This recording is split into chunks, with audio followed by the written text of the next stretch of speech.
Pemirsa, jumlah kasus penyakit mulut dan kuku atau PMK pada hewan ternak terus bertambah di Ngawi. Menyikapi itu, DPRD setempat mendesak langkah percepatan vaksinasi terhadap ternak segera dilakukan. Hingga Kamis kemarin tercatat sebanyak 500 lebih ternak di Ngawi terjangkit penyakit mulut dan kuku atau PMK. Dari jumlah itu 54 sapi mati. Menyikapi itu, upaya pencegahan agar tidak terus meluas harus segera dilakukan.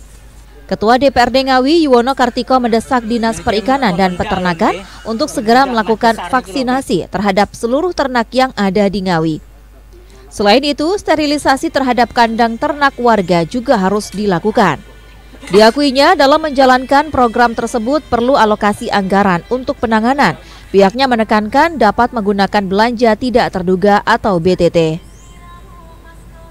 Meski begitu, tetap ada regulasi yang harus dilakukan dinas untuk bisa menggunakan dana BTT.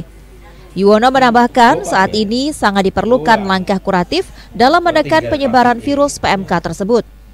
Salah satunya ketersediaan vaksin dan memberikan edukasi kepada peternak dalam penanganan dini jika menemukan adanya indikasi PMK pada ternak mereka. Kalau kita sudah berbicara wabah seperti ini yang sudah terjadi, maka langkah-langkah kuratif harus segera dilaksanakan.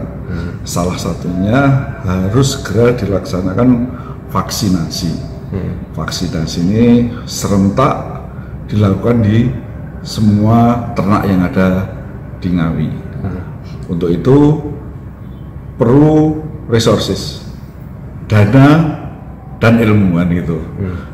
Dana kita sudah siapkan di BTT untuk kedaruratan seperti ini. Tentunya untuk menentukan ini sudah darurat apa enggak, untuk mengambil dana BTT itu ada regulasinya.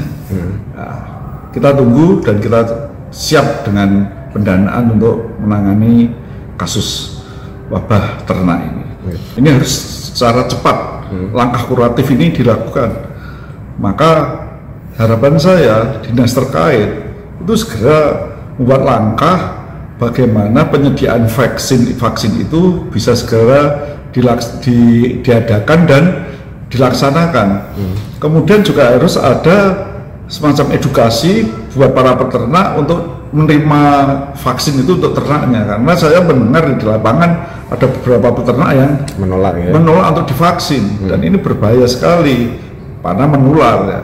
Maka ada dua pihak yang harus berpartisipasi di sini aktif ya, maksud saya Pemkab dan dinas terkait segera bisa action dengan bisa mencarikan dana kedaruratan tadi, bagaimana regulasinya segera ditempuh, kemudian peternak harus juga siap menerima vaksin ini, karena saya juga khawatir kalau hewan-hewan kurban ini nanti sampai saat dikonsumsi oleh masyarakat.